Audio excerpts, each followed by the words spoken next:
conto, hoje com um chazinho, porque eu me atrasei para gravar e aqui em São Paulo já são quase 6 da tarde e eu não tomo café essa hora. Então, com um chazinho de gengibre, que tá frio, vai ser mais cozy. Como vocês passaram de semana, gente? Me contem, gostaram do conto da semana passada? Eu acho ele lindíssimo, belíssimo. E a história desta semana também é uma história bonita. É uma história da mitologia hindu.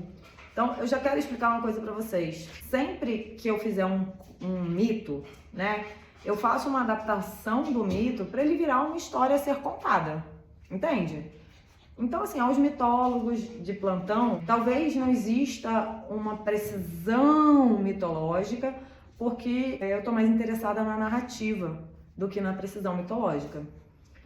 Então, como todas as sextas, vamos começar a se concentrar, a se conectar com a gente mesmo, a trazer toda a nossa atenção para a nossa respiração, a trazer todo o nosso foco para o momento presente.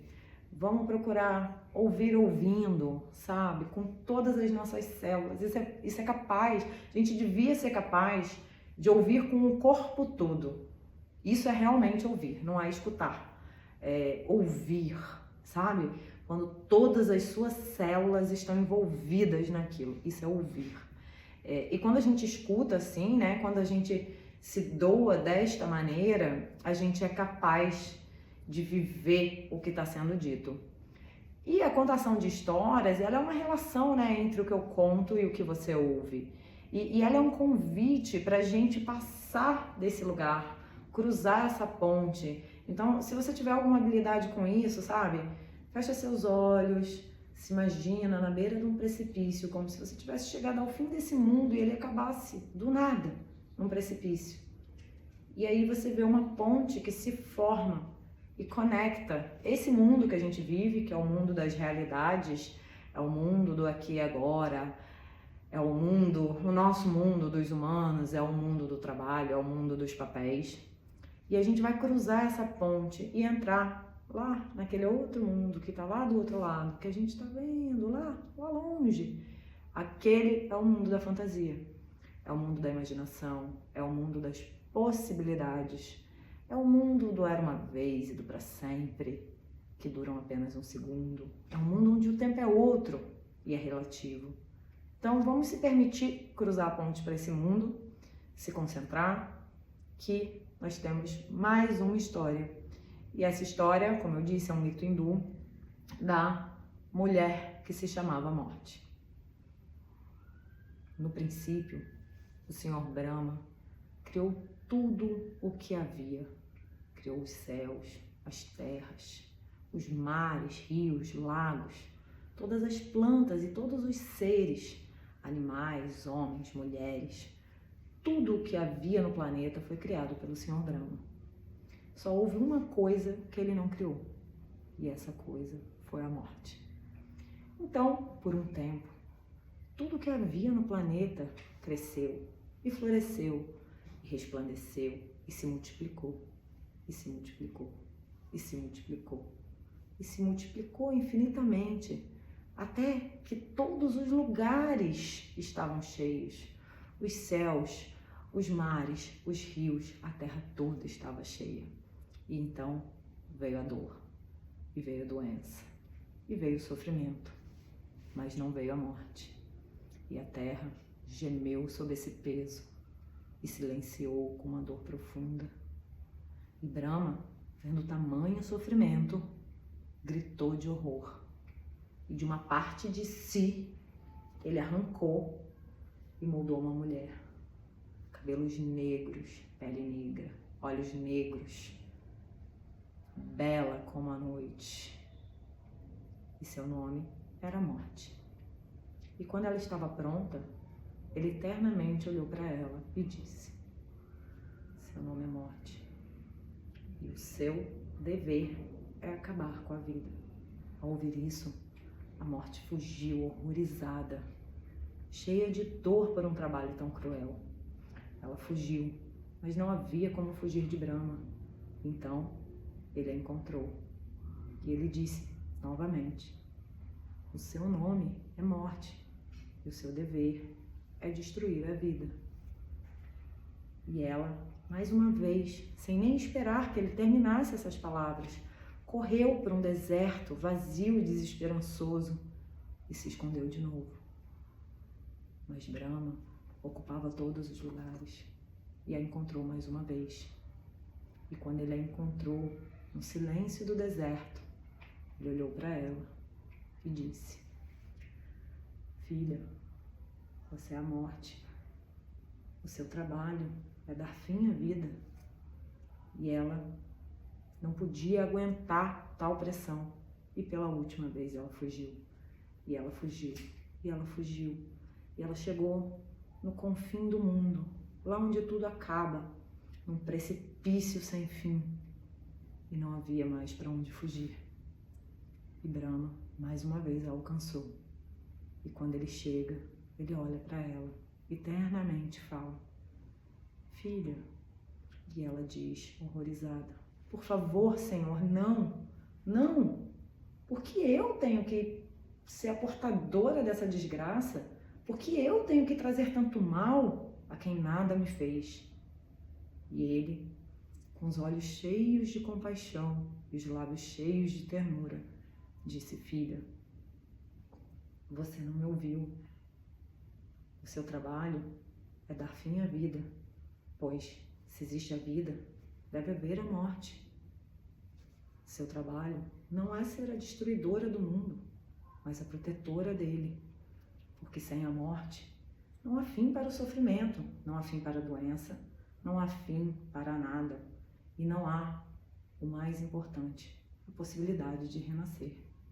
A morte não vai ser algo mau, cruel e sem virtude.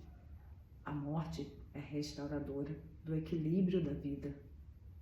E ao ouvir essas palavras, aquela mulher que se chamava Morte se prostrou aos pés do Senhor Brahma, finalmente entendendo profundamente o seu papel nesse mundo. Então, ela sorri, um sorriso terno, um sorriso de mãe, e sai para cumprir o seu dever. E foi assim que todas as coisas na Terra passaram a crescer e morrer e renascer.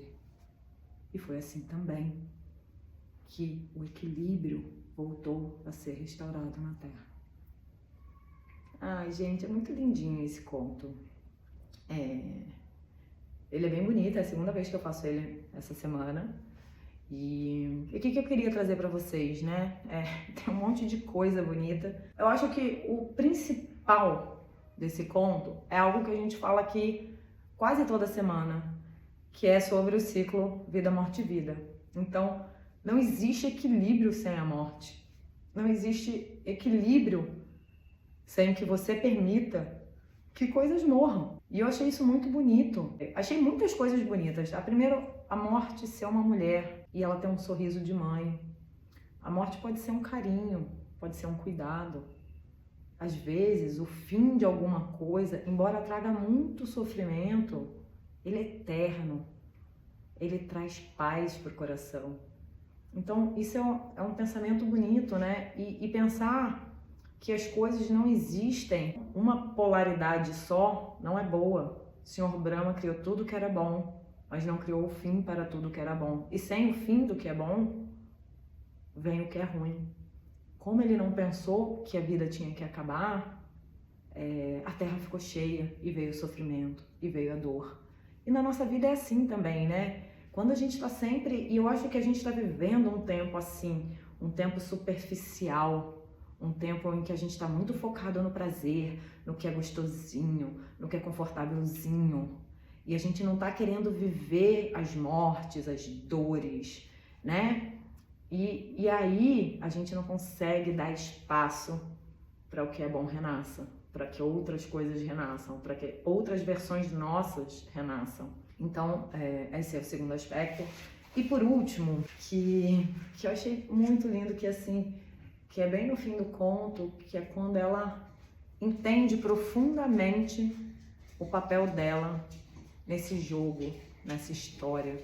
Qual é o papel da morte nisso tudo, né? Qual é o seu papel nisso tudo, entender o seu papel. Às vezes o seu papel, seu propósito na vida, mas isso é muito grande. Mas qual é o seu papel nas relações, entendeu? O seu papel como mãe, por exemplo. Quando você entende que o seu papel como mãe não é agradar o seu filho, isso te dá uma tranquilidade, te dá uma paz. Assim, o seu filho não tem que gostar de você. Isso é entender o seu papel. É você não se colocar à mercê do que acontece na vida, é não fugir da sua responsabilidade. Então, quando você entende o seu papel, até o que é duro de ser feito, você faz com o coração cheio de convicção. E eu achei isso belíssimo. Você conseguir fazer as coisas duras com uma profunda convicção, porque você entendeu o seu papel. Bom, gente, eu acho que era isso. Essa semana foi um continho, né, uma historinha mais curta, mas eu acho ela muito profunda. Eu espero que vocês tenham gostado. Foi uma história que aqueceu meu coração essa semana. Eu amo as histórias hindus. Eu vou trazer mais histórias hindus para vocês. Eu queria falar para vocês, sabe o quê? Que semana passada a gente teve encontro terapêutico e foi legal, foi muito legal. Nós vamos ter mais 4 datas, tá? Tá nos meus stories, mas eu vou ficar postando e publicando, e repostando e republicando, então fiquem bem tranquilos. E eu fiz uma live ontem, meio-dia, uma live rapidinha, 20 minutos, explicando tudo o que havia para ser explicado da jornada terapêutica que eu vou lançar, que é um grupo de contoterapia para mulheres, mas pensado para ser uma travessia mesmo, para ser uma jornada de reconexão interna. Então eu expliquei tudo sobre cada módulo, como é que vai funcionar, qual é o tema, qual é o objetivo de cada módulo, quanto tempo dura cada módulo, falei de valores, falei de tudo e tá no feed. Então, se você tiver curiosidade, se você tiver interesse, tá no feed. Se você tiver dificuldade, me manda mensagem e a gente pode conversar. Eu tô super disponível para isso. E acho que é isso, gente. Esse fim de semana é aniversário da minha queridíssima mãe. Acho que falando de papéis, né? Acho que eu nunca entendi o meu papel com a minha mãe. Eu sempre fui muito mãe dela. E eu tenho me permitido ser um pouco mais filha e um pouco menos mãe dela agora. Então, um parabéns para minha mãe querida. Ildinha, te amo. Um lindo fim de semana para vocês. Fiquem com Deus. Um beijo no coração. Permitam-se morrer. Permitam-se viver dores. Permitam-se entender o papel de vocês, mesmo que seja um papel duro. Permitam-se, né? Permitam-se ser abraçados pela morte de vez em quando. Ela é uma mulher de cabelos e olhos e pele negras. E é linda como a noite. E ela vem como um colo de mãe tirar o que você precisa. Tá bom? Combinado? Até semana que vem. Semana que vem tem mais um Café com Conto por aqui. Apareçam. Amo vocês. Um lindo fim de semana. São Paulo vai estar frio, mas vai ser lindo igual. Fiquem com Deus. Beijo!